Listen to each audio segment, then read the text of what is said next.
I have studied nuclear strategy for more than 40 years. I have read every doctrine, every treaty, every subtle line that separates deterrence from disaster. But what Russia announced this year was different. It was not a declaration of strength, it was a confession of fear. When Vladimir Putin signed the revised nuclear doctrine, the world barely noticed. Western headlines dismissed it as rhetoric. Another round of saber rattling from Moscow. But I knew immediately this was a signal ad deliberate, carefully timed shift that changed the balance of global security. The new doctrine lowered the threshold for nuclear use. It expanded the scenarios under which Russia might launch an attack. And for the first time in decades, it made explicit what had been implicit, that Moscow no longer trusts the West to restrain itself. As I read the text, I was struck by its precision. The language was clinical, almost sterile, yet every paragraph carried the weight of history. I have seen this pattern before when fear and mistrust replace diplomacy, and strategy becomes a matter of life and death. In Washington, they called it a bluff. In Brussels, it was referred to as propaganda. But those of us who have studied the evolution of deterrence understand something more sobering. When doctrines begin to shift downward, wars begin to spiral upward. To grasp the meaning of this new policy, it is essential to understand the context that gave rise to it. Russia did not suddenly decide to rewrite its nuclear rules one morning. This is the culmination of 3 decades of Western blindness, a blindness I have been warning about since the early 1990 seconds. After the collapse of the Soviet Union, I spent years working with both Russian and Western governments. I saw the early hopes of partnership dissolve into distrust. I remember the meetings, the briefings, the quiet conversations where American officials spoke of integrating Russia into the global order while NATO quietly crept eastward. At first, Moscow watched with confusion, then with alarm, and eventually with fury. The West called it expansion. Russia called it encirclement. The difference between those two words, expansion and encirclement, is the difference between peace and catastrophe. The current doctrine is not an accident. It is the endpoint of humiliation. For years, the Kremlin warned that NATO's march toward its borders would destroy the balance of power. Each warning was dismissed as paranoia. Now, with nuclear language rewritten, that paranoia has become policy. When I analyze Russia's position, I do not see madness. I see logic distorted by fear. A nation convinced that it has been cornered will redefine its survival in the most dangerous terms imaginable. This is not a justification. It is an observation born of experience. What worries me most is not the doctrine itself, but the response, or rather the absence of one. Western leaders refuse to treat this as a strategic crisis. They act as though deterrence remains stable, as though the Cold War's rules of balance still apply but they do not. We now live in a world where communication between nuclear powers has nearly vanished. Treaties have collapsed. Trust is gone. The only thing that remains is miscalculation. And miscalculation, I know this from history, is the most common path to annihilation. I have read the statements from Washington. They insist that the United States will respond accordingly if Russia acts recklessly, but I have seen where this logic leads. Each side believes the other will be the one to blink first. Each side thinks escalation can be controlled. That illusion has destroyed nations before. The tragedy is that this crisis was avoidable. The architecture of arms control, painstakingly built by generations of diplomats, has been allowed to rot. The INF Treaty, the Open Skies Agreement, the ABM Treaty, all abandoned piece by piece by leaders who valued dominance over dialogue. Now we face the consequence, a doctrine that envisions nuclear use not as a last resort, but as a tactical option. In every seminar and academic forum, we once called it unthinkable.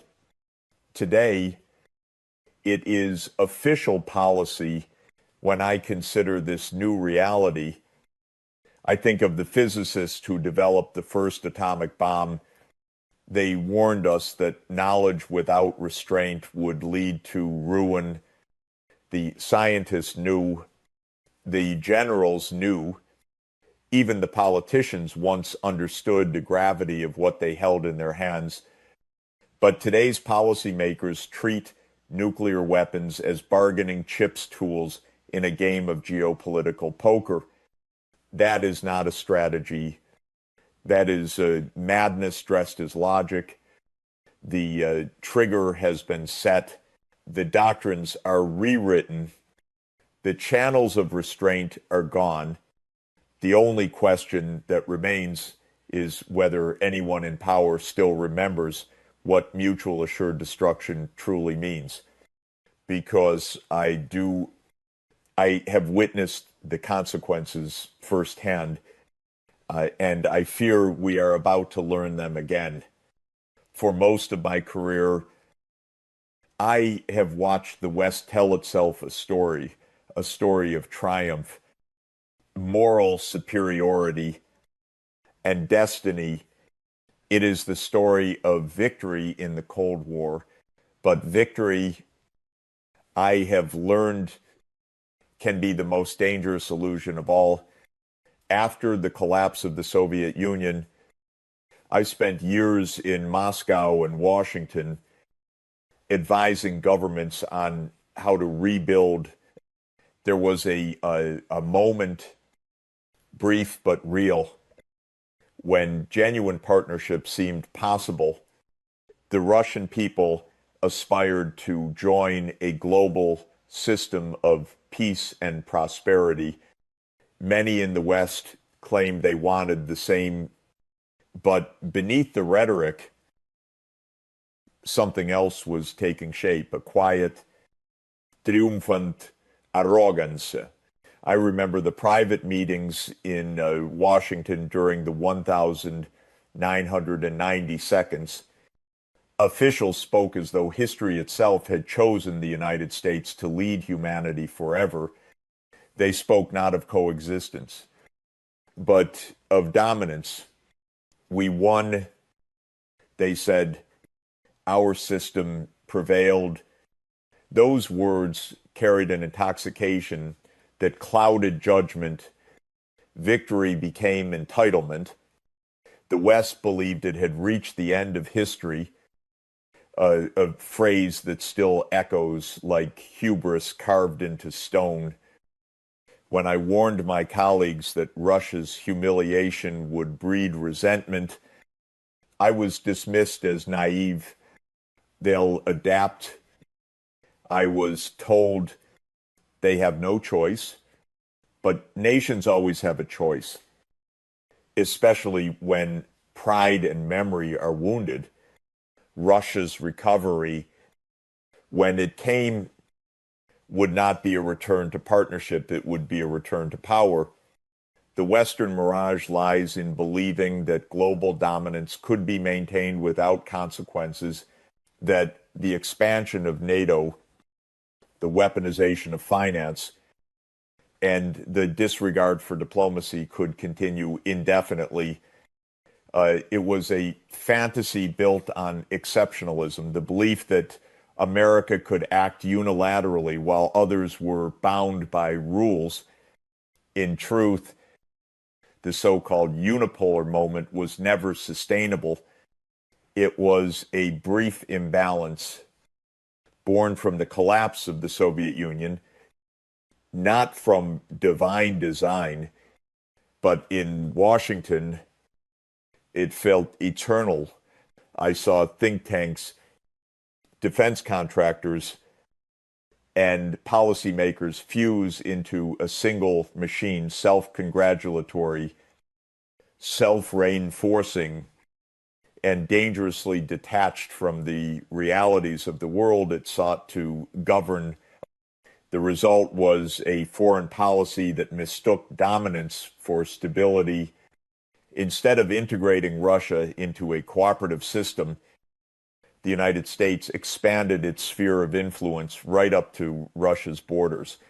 Each new NATO member was hailed as a victory for freedom, but in Moscow, it was read as encirclement.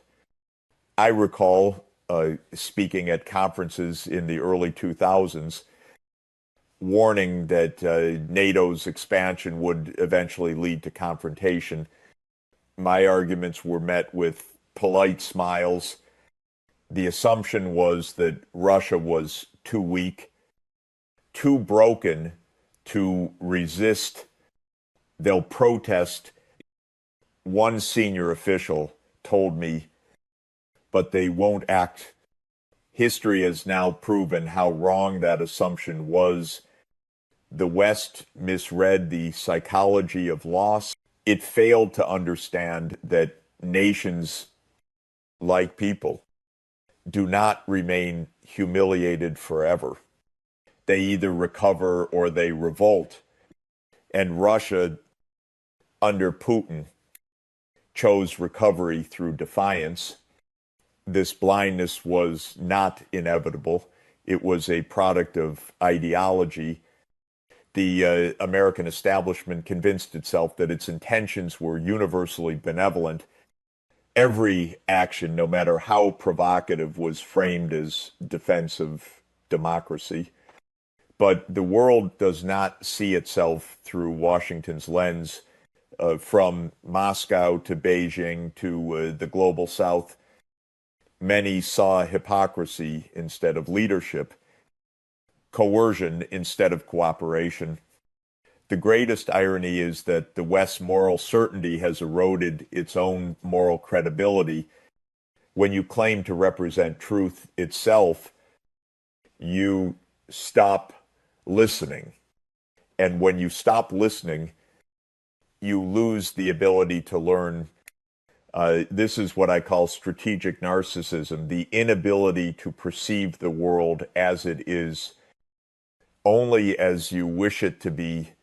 It is the disease of empire, and it has infected every level of Western policymaking.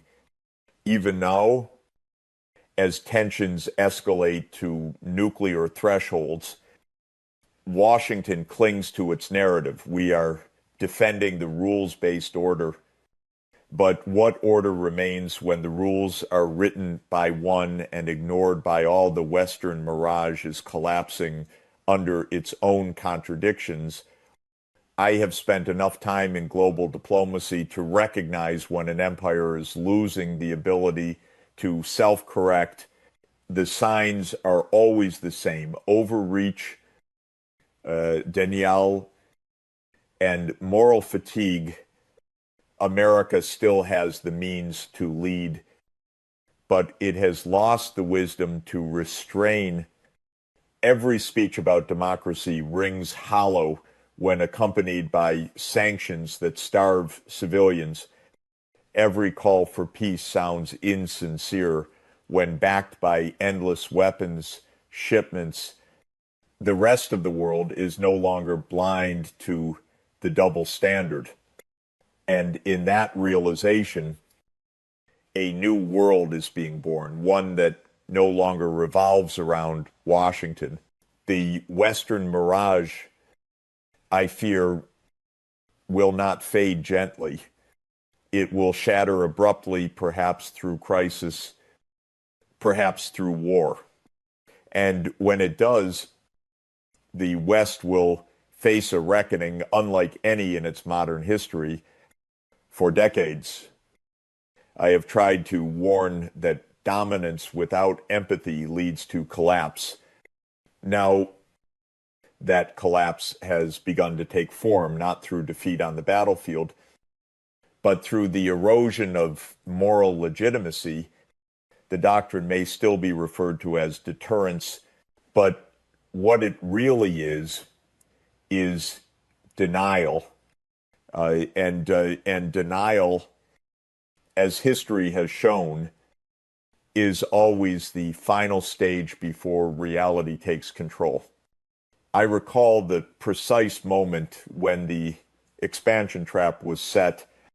It wasn't a military maneuver or a secret operation. It was a quiet decision made in polished conference rooms, wrapped in the language of democracy and peace.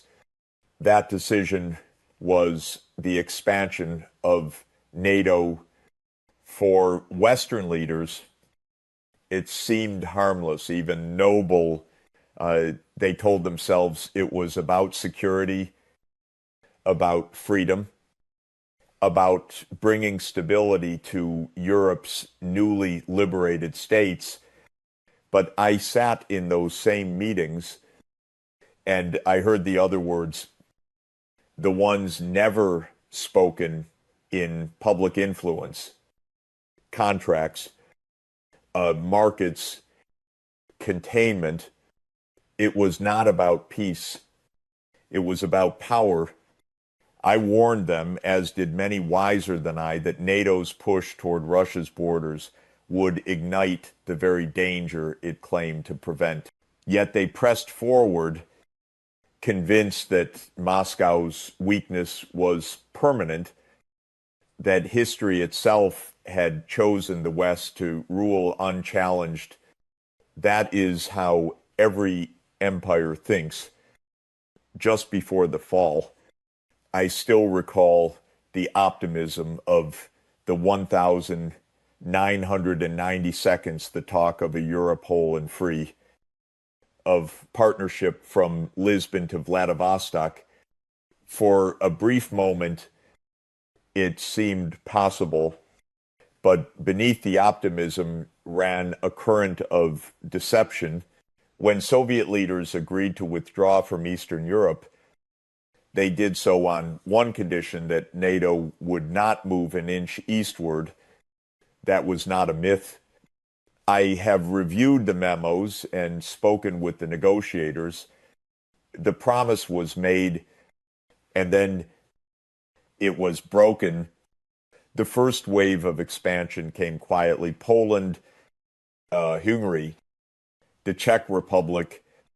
The second wave followed the Baltic states, Romania, and Bulgaria, each step justified by the same illusion: we are spreading democracy, not provoking war. But by the time NATO flags fluttered within artillery range of St. Petersburg, the illusion had become absurd. The United States had built the very security dilemma it once claimed to solve. From Moscow's perspective, the pattern was unmistakable. A hostile alliance, the one that had encircled the Soviet Union for decades, was now moving toward its heartland. The West called it deterrence. Russia called it betrayal. When I met Russian officials in the early 2000s, I sensed a shift. Their tone hardened. The old reformers were gone. The new generation had one word on their minds: sovereignty. To them, NATO was no longer a defensive pact. It was the spear of an empire aimed directly at their survival. The tragedy is that it didn't have to be this way. In the 1,990 seconds, Russia proposed a different vision, a common European security architecture that included, not excluded, Moscow, but Washington rejected it. The reason was simple: inclusion meant equality, and equality was incompatible with American hegemony. So the expansion continued, not out of necessity, but out of habit. Each new country added to NATO became another market for arms, another satellite for policy alignment, another symbol of Western triumph. But beneath the celebration lay a growing instability, the kind that accumulates slowly, then detonates suddenly. By the time of the Bucharest summit in 2008, when NATO declared that Ukraine and Georgia will become members, I knew the line had been crossed. Even senior American diplomats, people I had worked with for years, warned that it would lead to war. William Burns, now CIA director, wrote at the time, Ukrainian entry into NATO is the brightest of all red lines for Russia. He was right, but the warning was ignored. I saw how decisions in Washington became divorced from the consequences they unleashed. Policy had turned into ideology, a ritual of expansion for expansion's sake. The machine no longer served its purpose. It served the strategy, and so the trap closed. By pushing NATO ever eastward, the West believed it was securing its dominance. In reality, it was destroying the very foundation of global stability. Every step east created new fault lines, new resentments, new incentives for Moscow to rearm. By the mid-2010 seconds, Russia had begun modernizing its nuclear arsenal, not as a gesture of aggression, but as insurance against what it perceived as encirclement. This was not paranoia. It was the predictable outcome of being cornered. When I spoke about this publicly, I was accused of echoing Kremlin talking points, but truth does not become falsehood simply because it is inconvenient. I was not defending Russia. I was describing the mechanics of geopolitics, the way power behaves when provoked beyond reason. The expansion trap is not just a military phenomenon, it is also a psychological one. It convinces leaders that more territory equals more security, that pushing boundaries makes peace stronger. History proves the opposite. Empires expand until they ignite the war that ends them. In the United States, few understood that NATO's growth was not just a geopolitical project, it was a business.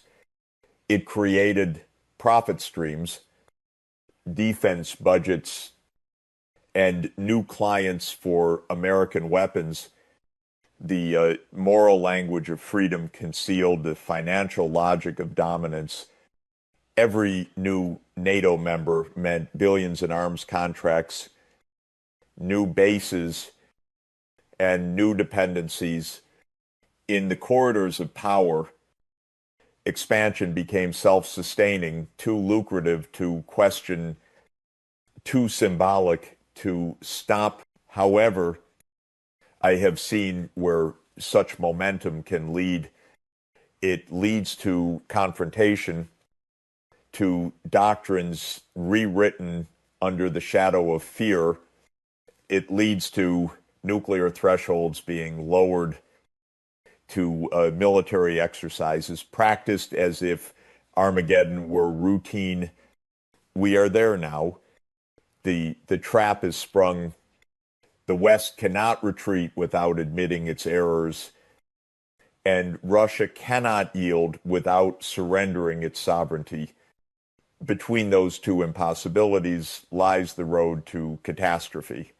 When I read Putin's new nuclear doctrine, I recognize it not as madness, but as a reaction to decades of Western miscalculation. We created a world where deterrence became escalation, where security became threat, and now every nation is caught in the same trap. The illusion that more power brings more safety. It does not. It never has. I have spent my life studying the geometry of conflict, the equations of escalation. They all end the same way, with the collision of certainties. The expansion trap is not just NATO's failure, it is humanity's, because we never learned that boundaries are not borders, they are warnings. And the last warning has already been crossed. I remember the moment when diplomacy died. It wasn't a missile or a declaration of war, it was silence. The silence after every warning had been ignored, every bridge burned, every promise betrayed. That silence came in 2014, when Ukraine became the spark that set the world back on a nuclear edge. For years, I'd been warning that NATO's march eastward would ultimately lead to this outcome.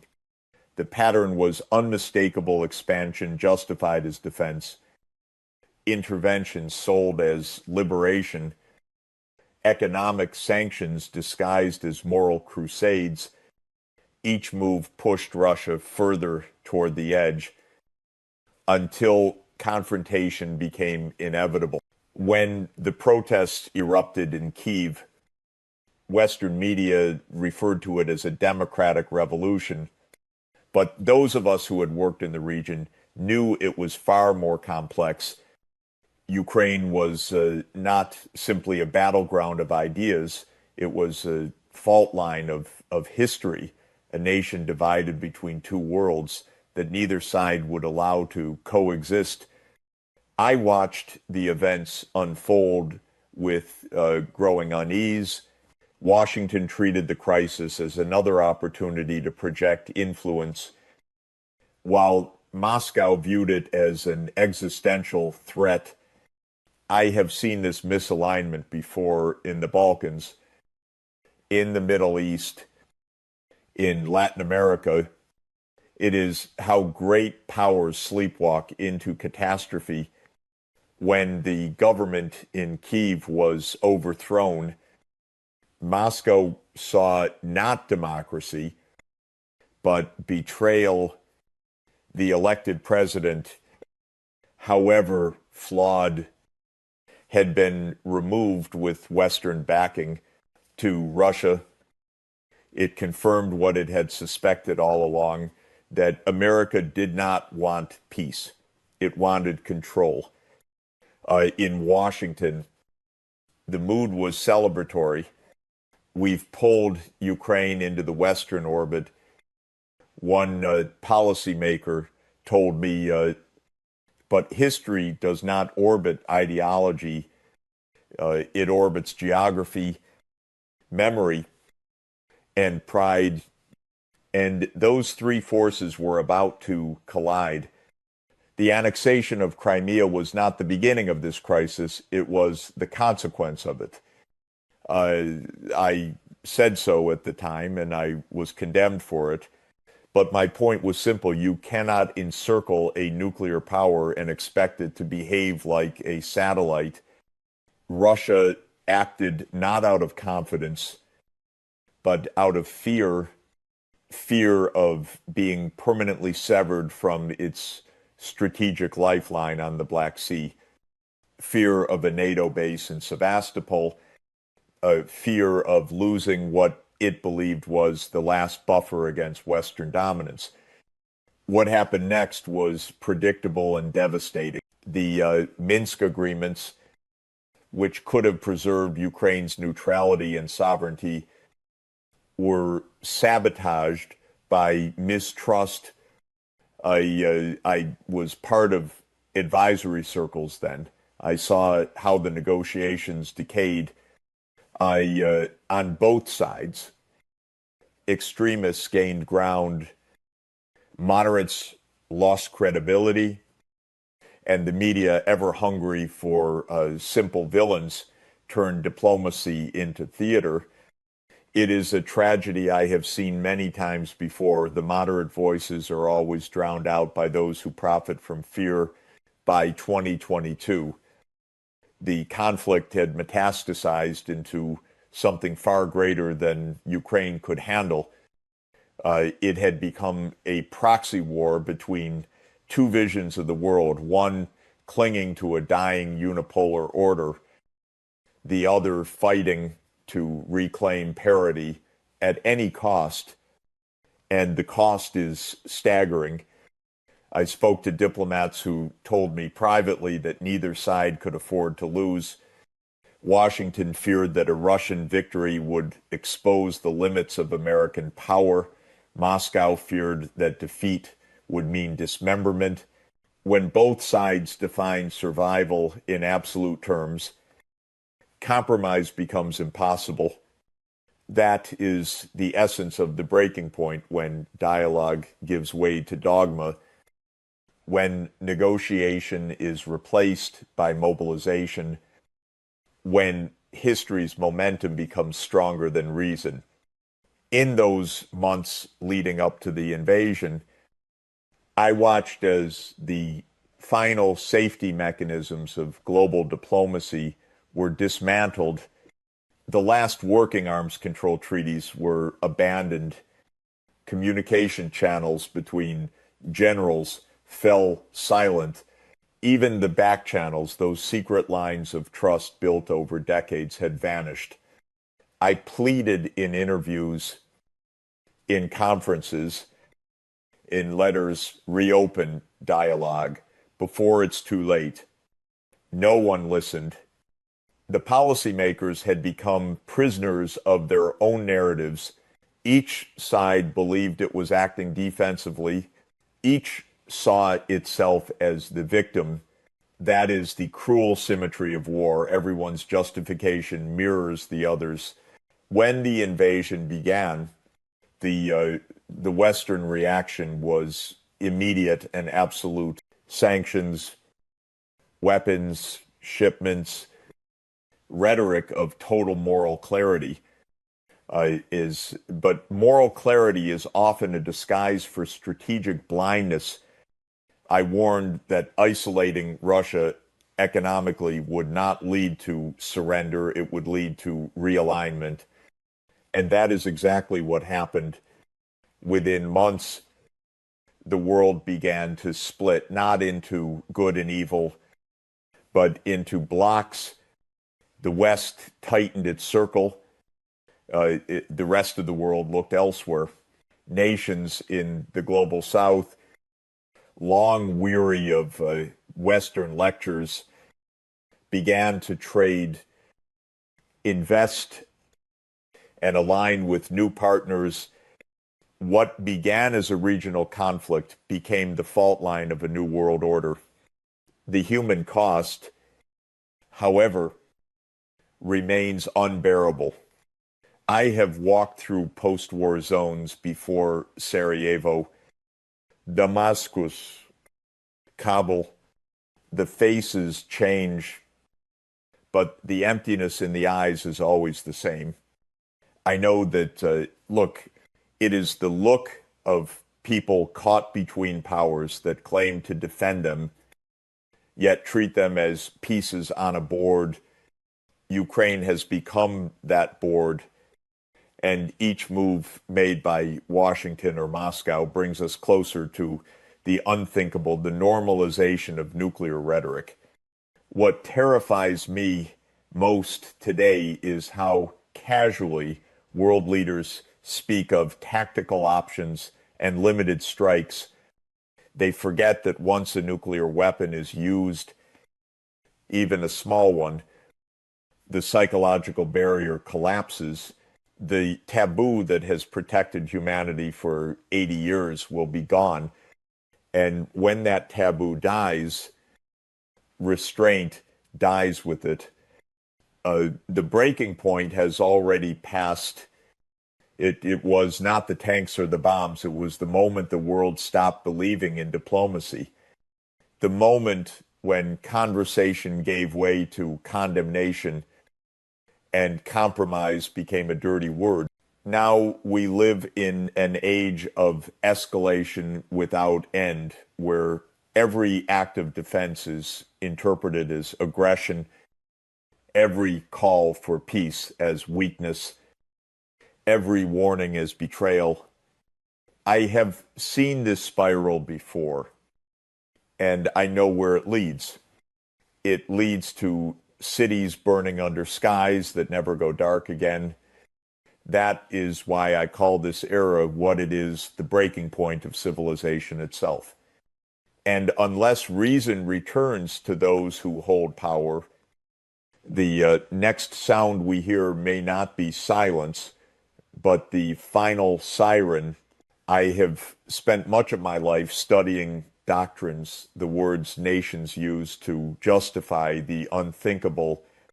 Every doctrine, no matter how complex, begins with fear, and Russia's new nuclear doctrine is perhaps the clearest expression of fear I have seen in decades. When I read it, I didn't see aggression.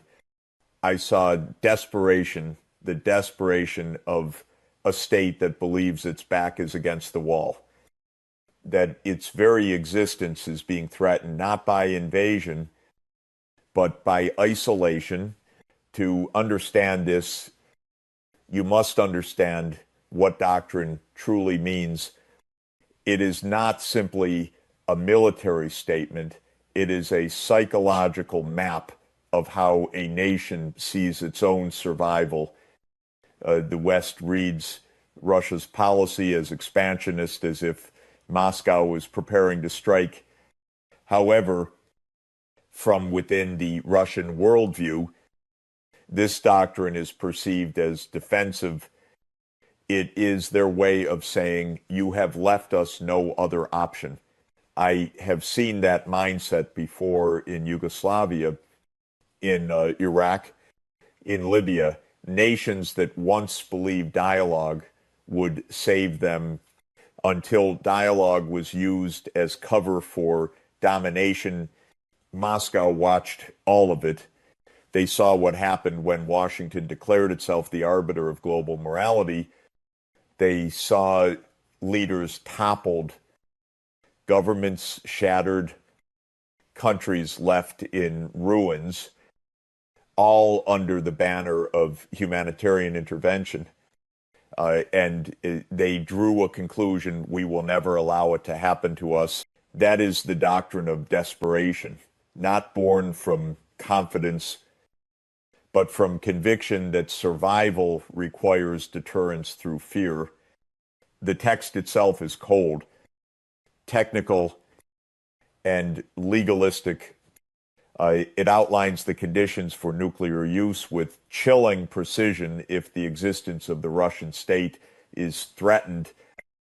if critical infrastructure is attacked, if a conventional war escalates beyond control. But behind those sterile phrases lies a profound transformation, the redefinition of threat.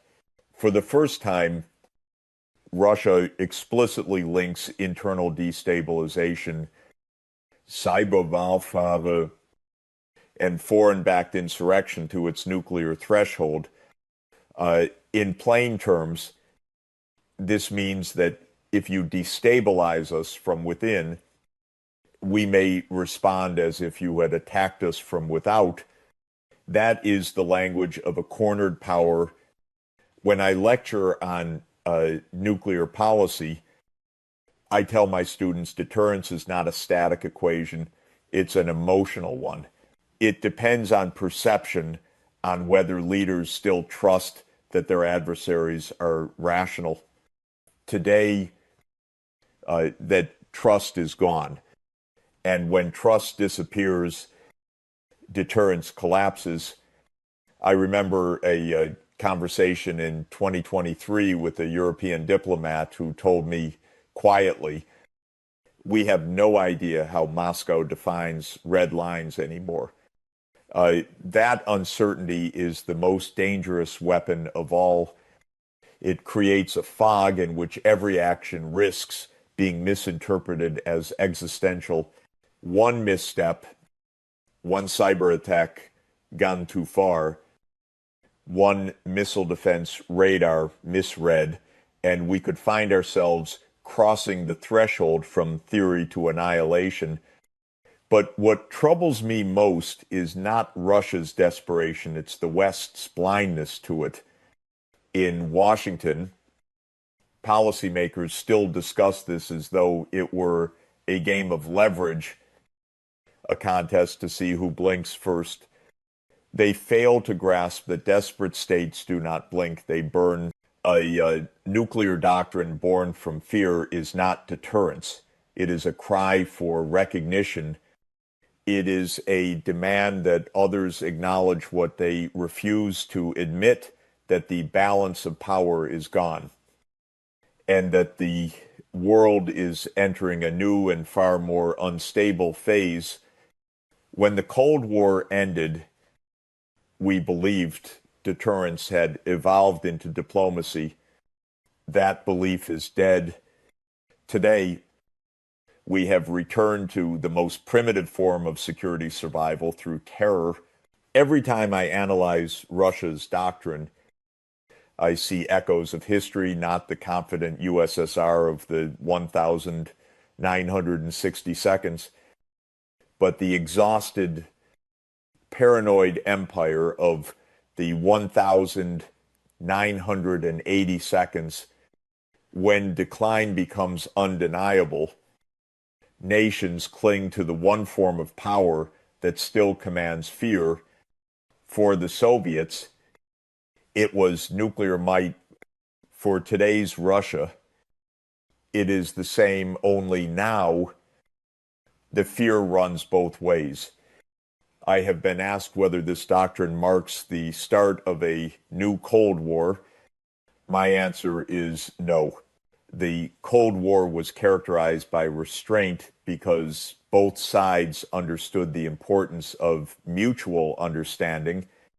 They had rules, hotlines, and diplomats who could speak even at the height of a crisis.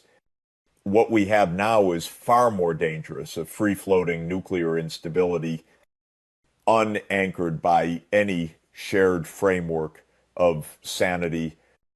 The INF Treaty is gone. The Open Skies Agreement, gone. The ABM Treaty, gone. Every instrument of restraint that took decades to build has been dismantled in less than a generation. And with each treaty that dies, another layer of predictability vanishes. I sometimes think of the scientists who created the first bomb men, who understood that their discovery had crossed a moral boundary that could never be uncrossed. They feared that one day leaders might treat nuclear weapons as tools of politics rather than instruments of last resort. That day has come. The doctrine of desperation is not a show of strength, it is a confession of weakness. It is a nation saying, if you push us further, we will destroy the world rather than surrender to it. And in that confession lies the tragedy of our age. The line between defense and destruction no longer exists. I have spent years trying to explain that nuclear stability is not sustained by technology or firepower, but by empathy, by the ability to see one's adversary as human. That empathy is gone. And without it, deterrence becomes nothing more than mutual terror disguised as policy. So here we stand in a world where both sides mistake desperation for deterrence, where fear itself has become the new strategy. I call it what it truly is, the end of reason in nuclear thinking. The West still believes it can manage this. It cannot, because you cannot manage madness once it has become official policy. The doctrines are written, the warnings issued, the fear institutionalized, and once fear becomes law, war becomes inevitable. I have lived long enough to see empires rise and fall, and I have learned that the most dangerous moment for any empire is not when it is challenged, but when it can no longer see itself clearly. America today stands in that blindness. For decades, I admired the United States not for its power, but for its capacity to self-correct. When it stumbled, it learned. When it read, it reflected. That was its true strength, a moral intelligence that no rival could match. But somewhere along the line, reflection gave way to arrogance, and the empire that once led by example began to lead by force. I have walked the halls of Washington long enough to recognize the tone of an empire in denial. The words are calm, polished, bureaucratic, but the mindset is delusional. Officials speak of maintaining order, of protecting democracy, of projecting stability. Yet behind those words lies the same imperial impulse that has doomed every great power before the belief that one nation can define the destiny of all others. In the years after the Cold War, America could have chosen humility. It could have become the architect of a balanced world, a steward of peace. Instead, it chose triumphalism. It mistook the collapse of the Soviet Union for the end of history and itself for the end of evolution. That is how blindness begins, not in cruelty, but in conviction. I remember a closed-door meeting in Washington in the early 2000s. A senior official said, "We are the indispensable nation. The world cannot function without us." The statement was not shouted. It was spoken with quiet certainty, the kind of certainty that no longer questions itself. That was the moment I realized the disease of empire had returned. Empires do not die from external enemies. They die from internal illusions, the illusion of infallibility, the illusion of virtue, the illusion that their power is permanent. When I travel through Europe and Asia today, I hear something new in the voices of diplomats a sense of pity, not fear of America, but pity for what it has become, a nation that still wields immense power, but no longer understands how to use it. The wars in Iraq and Afghanistan should have been lessons in limits. Instead, they became precedents. Each failure was rebranded as proof of moral purpose. Each disaster became a justification for another intervention. Washington learned the wrong lesson that accountability could be replaced with narrative.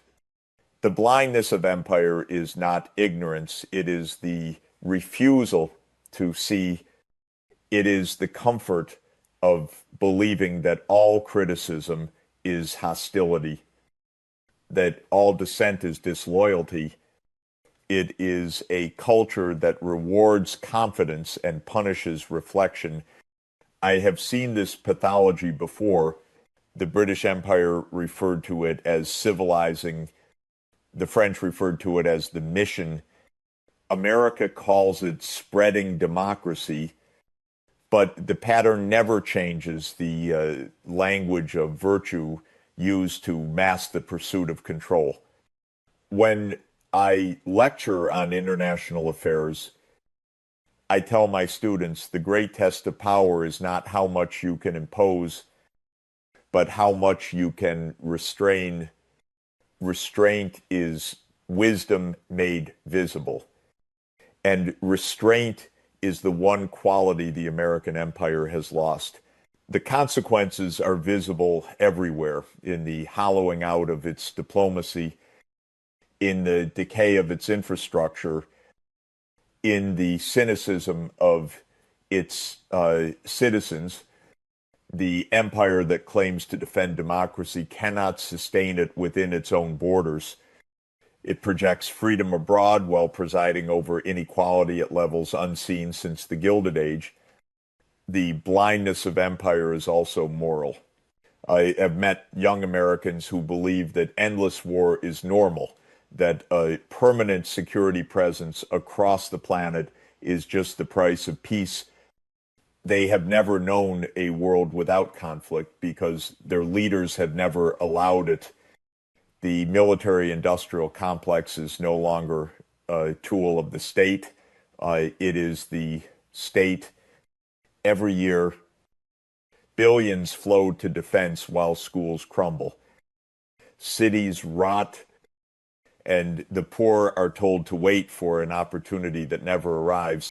I have watched this empire consume itself from the inside, feeding on fear, sustained by distraction. Even now, as nuclear tensions rise, the blindness persists. Washington's policymakers speak of containing Russia and countering China as if the 21st century were a chessboard and not a planet. They fail to see that the world is no longer theirs to organize. The age of unipolar power is over, but the empire refuses to accept its own mortality. The danger is not the decline itself. Decline can be peaceful, even dignified, if met with honesty. The danger is denial, when leaders cling to illusions of control long after control has been lost.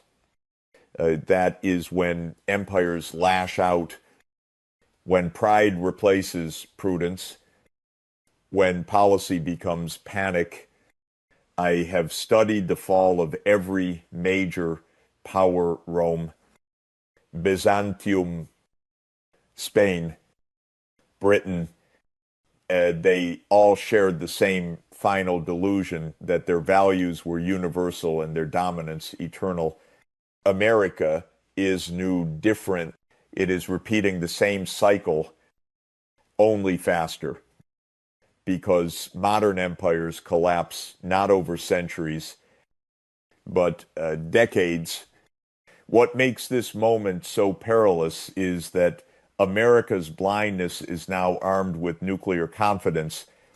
It believes it can expand deterrence, surround adversaries, and still avoid catastrophe. But deterrence, like empire, is built on perception, and perception is collapsing. I recall speaking with a U.S. general once who told me we can manage escalation. I asked him, can you manage misunderstanding? He had no answer. That is the essence of imperial blindness, the belief that control can substitute for comprehension. History will not judge America by how many enemies it defeated, but by how many allies it lost through arrogance, through deceit, through neglect, and it has lost many. The blindness of empire is the blindness of hubris, the conviction that the world will always forgive because it must, but the world no longer must. And when the world stops forgiving, empires fall. I speak these words not in anger, but in sorrow, because I have loved the idea of America, the idea of justice, of equality, of leadership through humility. But what stands before us now is not that idea. It is an empire staring into the mirror, unable to recognize the face that looks back at it. And if it cannot see itself, it cannot save itself. In my years of advising governments, I learned that power no longer resides only in weapons or wealth, it resides in narrative. Empires are sustained not by armies, but by stories. And in the modern West, the most dangerous weapon of all is not the missile or the sanction, it is the illusion of truth. I have witnessed the evolution of this illusion from within. Once the media's role was to question power, to challenge assumptions, to hold leaders accountable. Now, it has become an amplifier of the state, a mirror that reflects only what power wishes to see. In the early 1,990 seconds following the end of the Cold War, there was talk of a new information age, a time when open communication would render manipulation impossible. But what we built instead was a propaganda machine with a million screens. Censorship no longer requires silencing voices. It only requires overwhelming them. When I appear on Western news networks today, I am often introduced not as an economist or academic, but as controversial. That word controversial has become the modern heresy label. It does not mean false. It means inconvenient. It means you are saying something that challenges the story people have been trained to believe.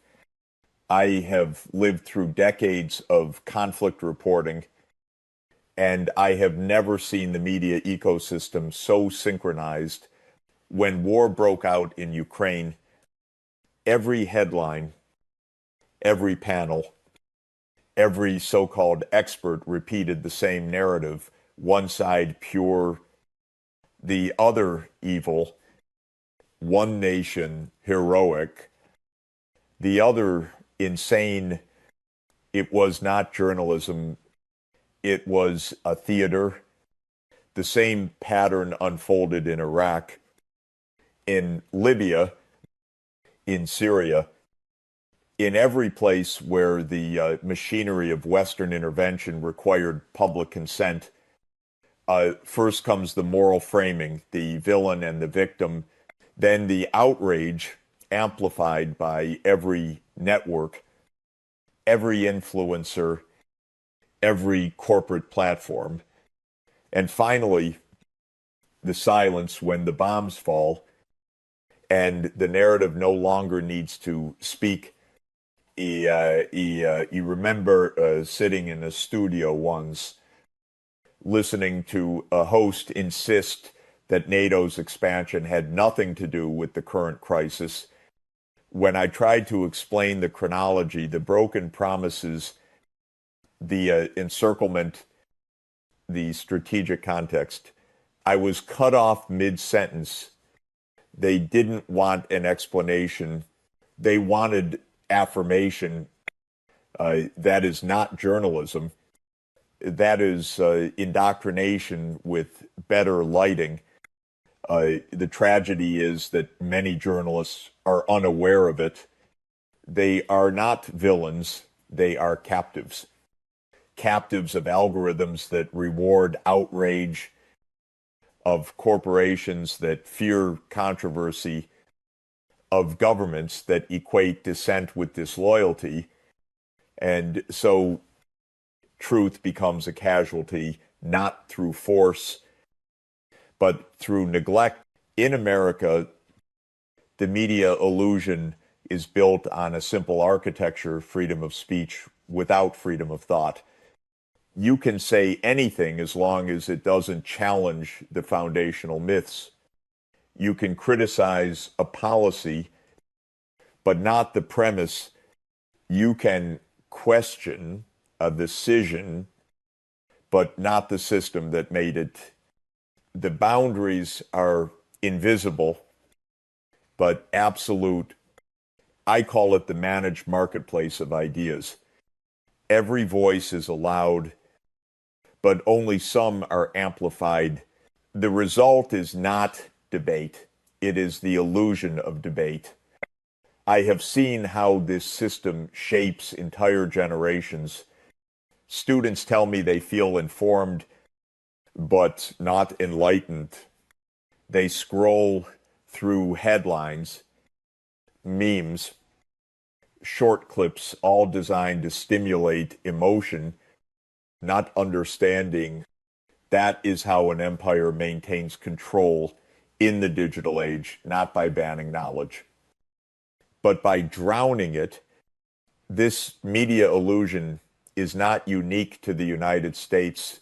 Europe, too, has fallen into the same rhythm, each crisis framed in moral absolutes, each dissenting voice marginalized as foreign propaganda. When every critic becomes a tool of Moscow and every skeptic a threat to democracy, you have not built freedom, you have built obedience. The irony is profound.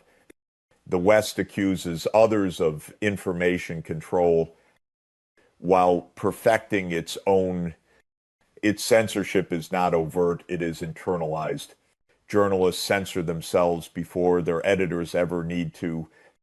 I have read internal memos from media executives describing which narratives are safe for advertisers.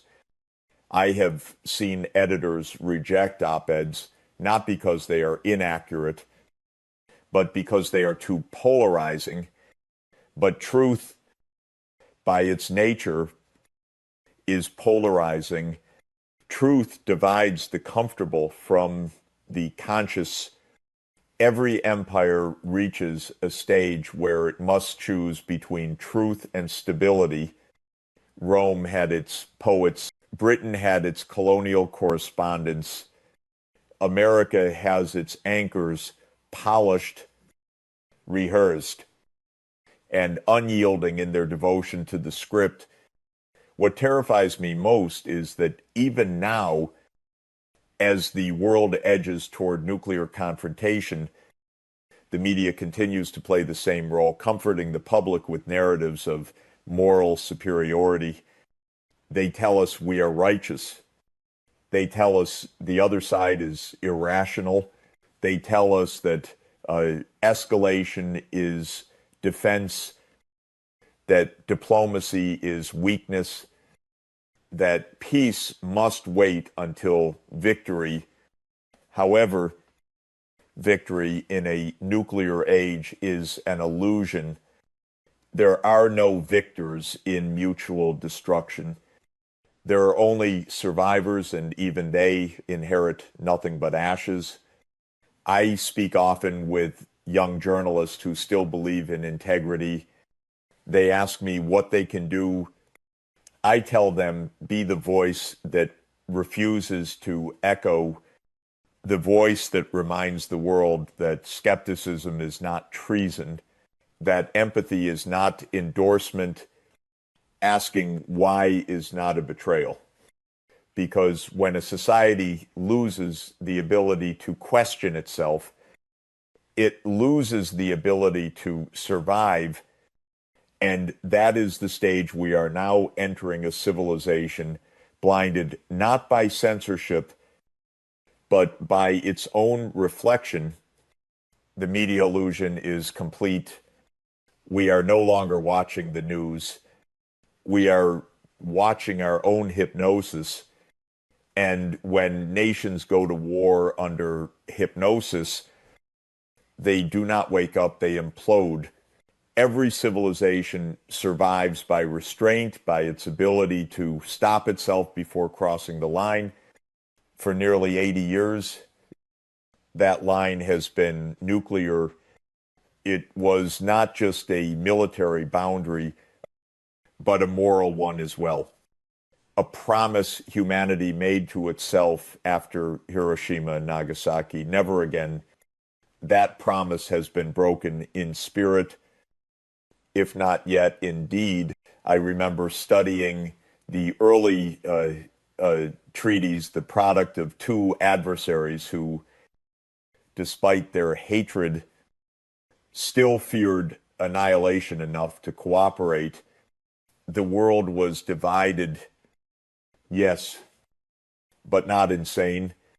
There were rules, hotlines, treaties, verification regimes, structures built not on trust, but on mutual terror channeled through reason. Today, even that reason has decayed. We live in a world where restraint has been rebranded as weakness, where compromise is mocked and treaties are dismissed as relics of a naive era. But treaties were not signs of naivety, they were signs of maturity. Only mature civilizations know how to limit their own growth. When I teach about nuclear deterrence, I remind my students that the architecture of stability was built on words, not weapons. The Partial Test Ban Treaty, the Non-Proliferation Treaty, SALT, START, INF, and Open Skies, each one was a pillar of restraint. And one by one, each has been dismantled. The Anti-Ballistic Missile Treaty was the first to fall. I was there when it happened. The United States withdrew in 2002, declaring that missile defense was essential to protect against rogue states. But I knew, as did every strategist in Moscow and Beijing, that this was not about defense, it was about dominance. To build a shield is to prepare for a sword. And in doing so, Washington shattered the fragile logic of deterrence that no side could strike without risking its own destruction. Then came the INF Treaty, which banned intermediate-range missiles, the weapons that make nuclear war fastest and most unpredictable, for decades. It stood as one of the great achievements of diplomacy. However, in 2019, it was also abandoned under the pretext of violations. Neither side truly fought to save it. When treaties die quietly, civilizations are already tired of peace. I have observed the same pattern repeatedly. Every generation grows just far enough from catastrophe to forget what it felt like. They begin to believe that deterrence is permanent, that restraint is optional. That is the illusion that now governs the world. Today, every nuclear power is modernizing. Warheads are being miniaturized. Delivery systems are automated. Artificial intelligence is woven into command structures. We are building weapons that can think faster than the humans who built them, systems that make decisions in microseconds, guided not by morality, but by code. This is what I call the mechanization of annihilation, and no one, not in Washington, not in Moscow, not in Beijing, has truly calculated what happens when fear and algorithms meet. In the Cold War, the world came close to destruction several times by mistake, by misunderstanding. The machine now, in 1983, a single Soviet officer, Stanislav Petrov, saved the world by refusing to trust his computer's false warning of an American strike. He used judgment where the machine demanded reaction. That was restraint, the kind born of human doubt. But now doubt is disappearing. We are entering an era where machines will not hesitate. They will detect, decide, and destroy faster than conscience can intervene. That is the future we are engineering, and we are doing it in the name of security. I have warned again and again that this technological hubris will destroy us.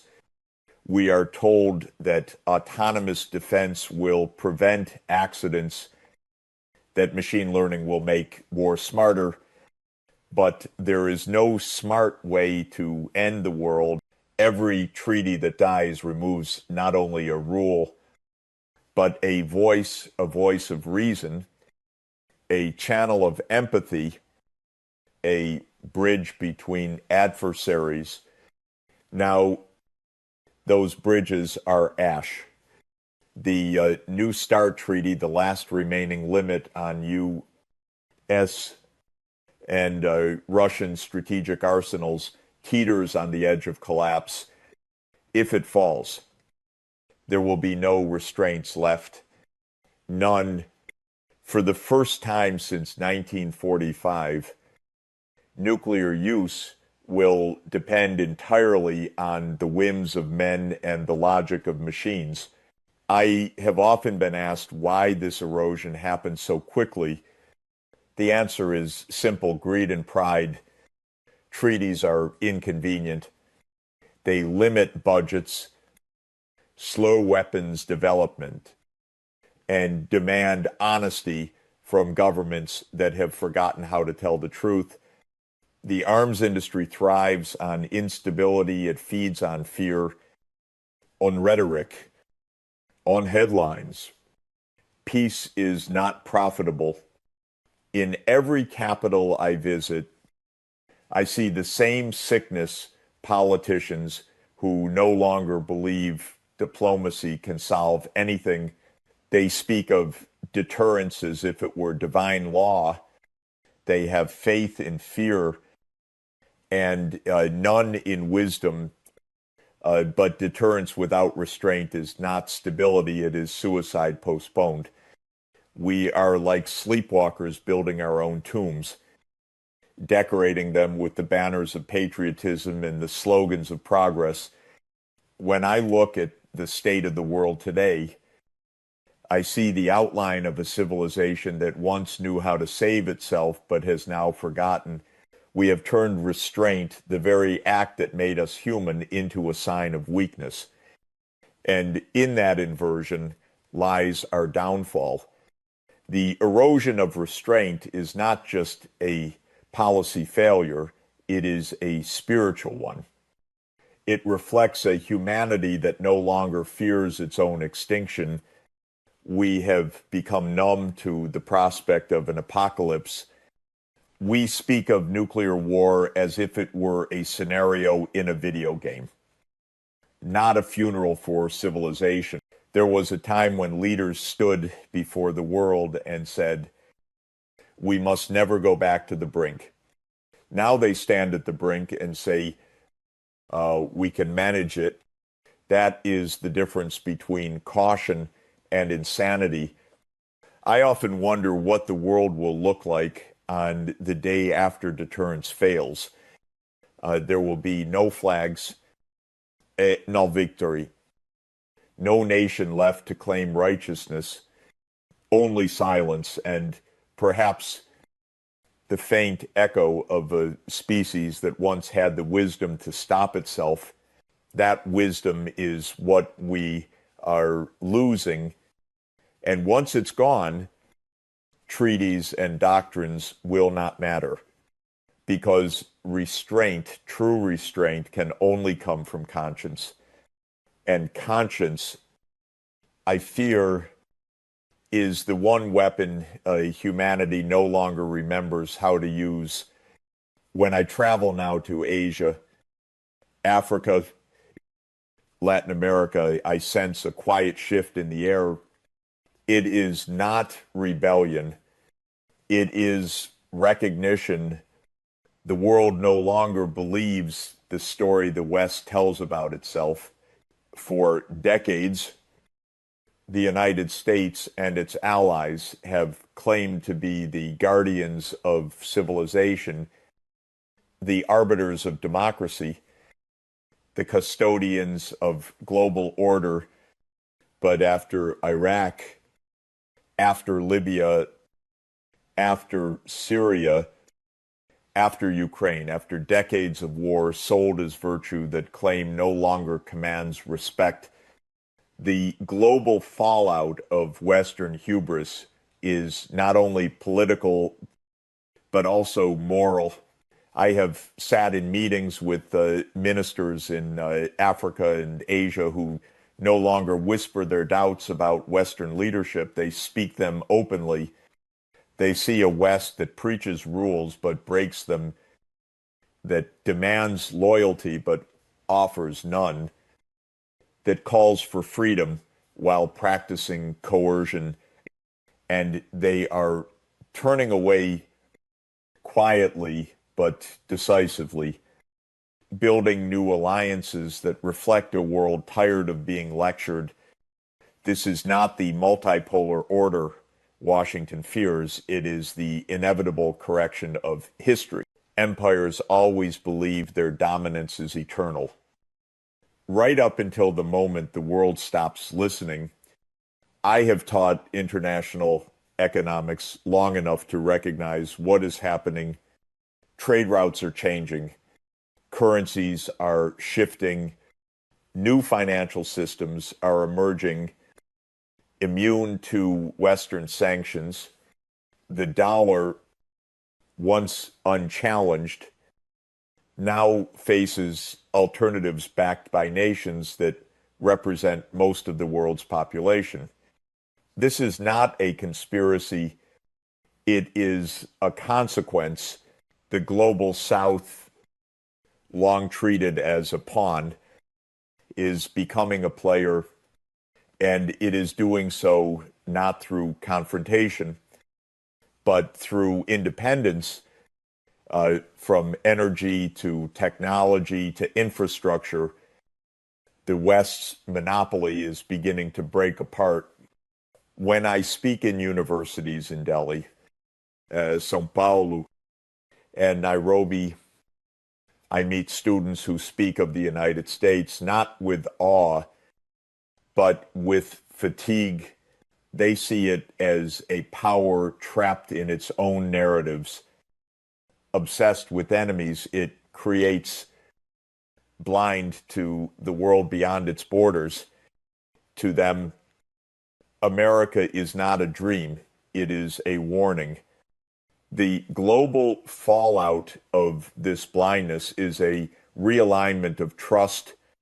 Countries that once looked to Washington now look to Beijing, to Moscow, to one another.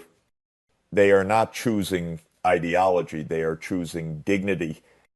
They are building institutions that reflect their own priorities rather than those of the West. The Western press refers to this as authoritarian drift, but what it truly is disillusionment with hypocrisy. Nations are tired of being told that the same wars the West calls liberation become aggression when others fight them. Human rights matter only when they are politically convenient. That international law applies only to the defeated. This is the global fallout, not a military revolution, but a moral one. The rest of the world has seen through the illusion. When I speak to American audiences, I tell them what many of their leaders will not. The world does not hate America. It simply no longer believes it, and belief once lost is not easily restored. The tragedy is that this new order, though necessary, is emerging in chaos. It is not a peaceful transition, but a rupture because the empire being displaced refuses to step aside. In Washington, policymakers still cling to the fantasy that they can contain this transformation through sanctions, alliances, and threats, but every sanction only accelerates the world's departure. Every alliance built on fear only deepens mistrust, and every threat exposes weakness more than power. The United States could have guided this transition with grace. It could have been the first empire to end with dignity, to share leadership instead of hoarding it. But arrogance is a poor teacher.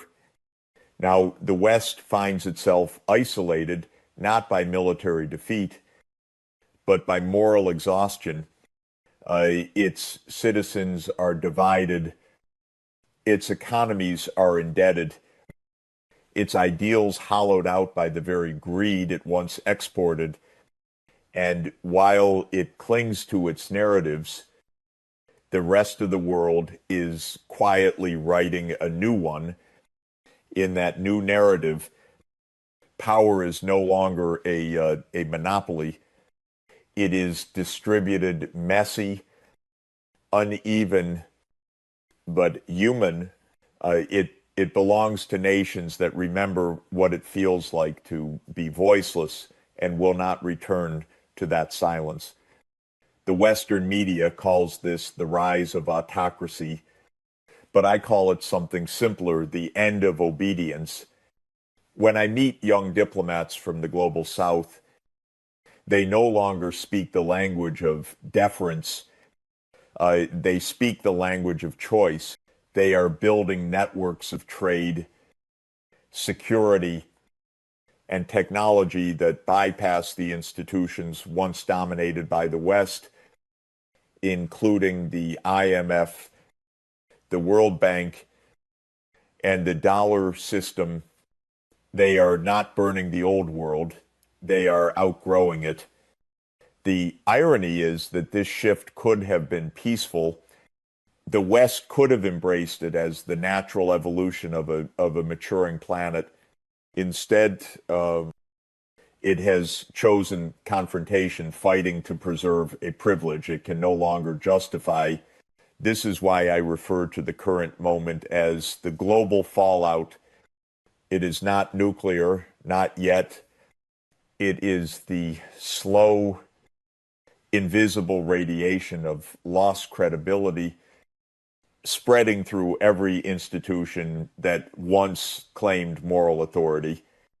Every drone strike erodes it. Every war waged in the name of peace corrodes it. Every double standard poisons it. And when moral authority dies, power dies with it slowly. Then all at once, the tragedy is not that the West is falling. The tragedy is that it cannot see that others are rising, not against it, but beyond it. The world no longer waits for permission to exist. For the first time in centuries, humanity's center of gravity is shifting from empire to equilibrium. And if the West cannot adapt to that reality, it will not be overthrown. It will simply be left behind. That is the true meaning of collapse, not defeat, but irrelevance.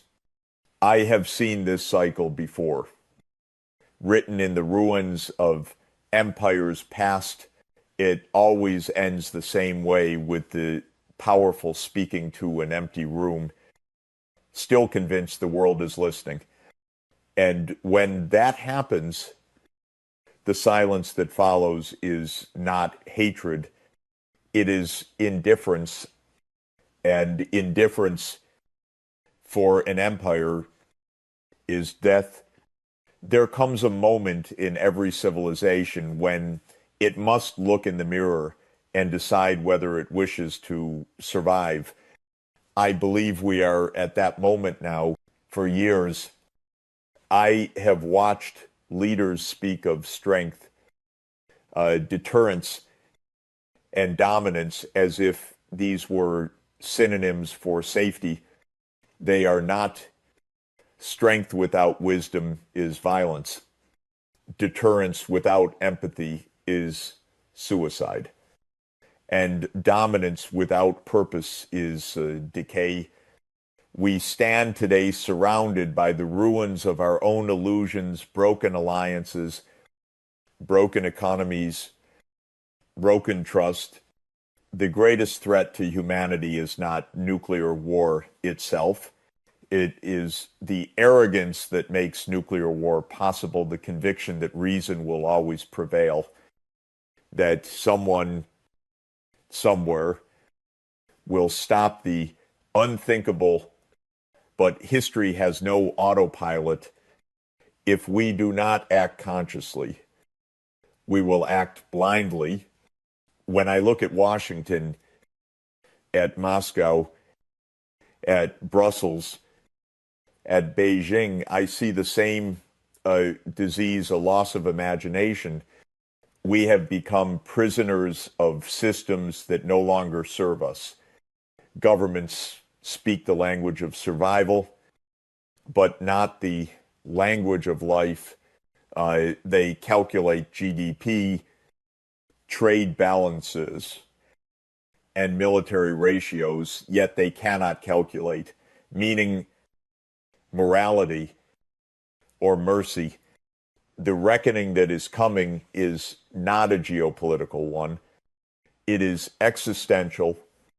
It is about whether we still remember what civilization was supposed to mean.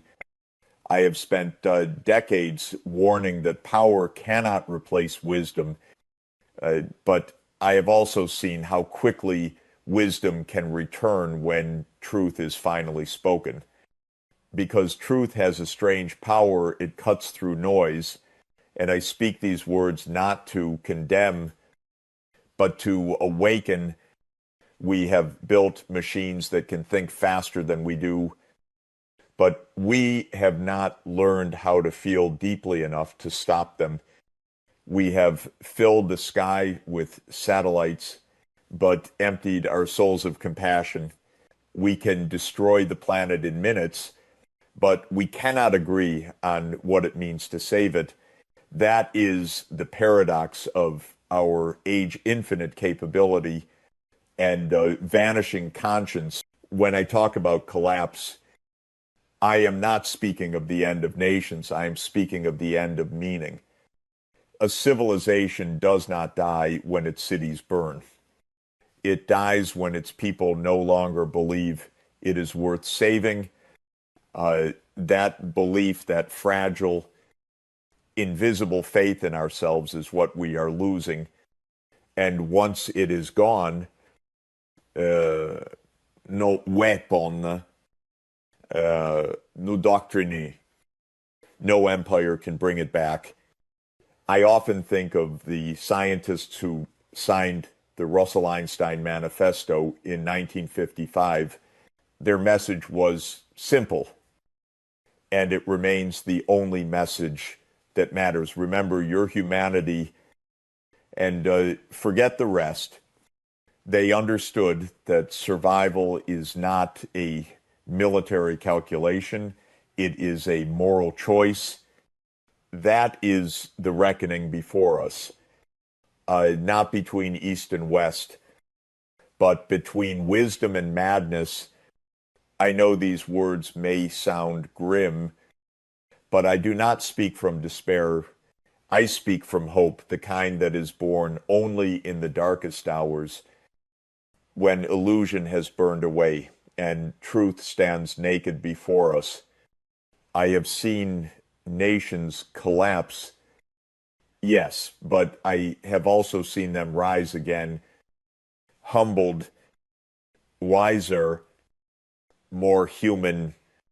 It begins the moment we admit that we have lost our way. That is not weakness, that is awakening. The world does not need more doctrines. It needs conscience. It needs the courage to say enough, enough of the lies, the illusions, the wars fought for words, enough of treating fear as policy and pride as destiny. I know what is coming if we do not change. I have seen it in history's ruins, in the faces of those who thought the end could not come for them. It always comes quietly, at first disguised as normalcy, and then one day the sky changes and it is too late. That is why I call this my final warning, not to frighten, but to awaken, because the end is not inevitable. It is a choice, and that choice still belongs to us. If we find the courage to look beyond our borders or doctrine, our egos, we may still rediscover the simple truth that power cannot save us. Only wisdom can, and wisdom begins where pride ends. If I have learned anything in my life, it is that humanity's survival will not be determined by who wins, but by who remembers that we are one species sharing one fragile world, that the purpose of civilization is not dominance, it is harmony, that peace is not the absence of conflict, but the presence of understanding. The reckoning is here, and the question it asks is not who we are, but we still have the courage to become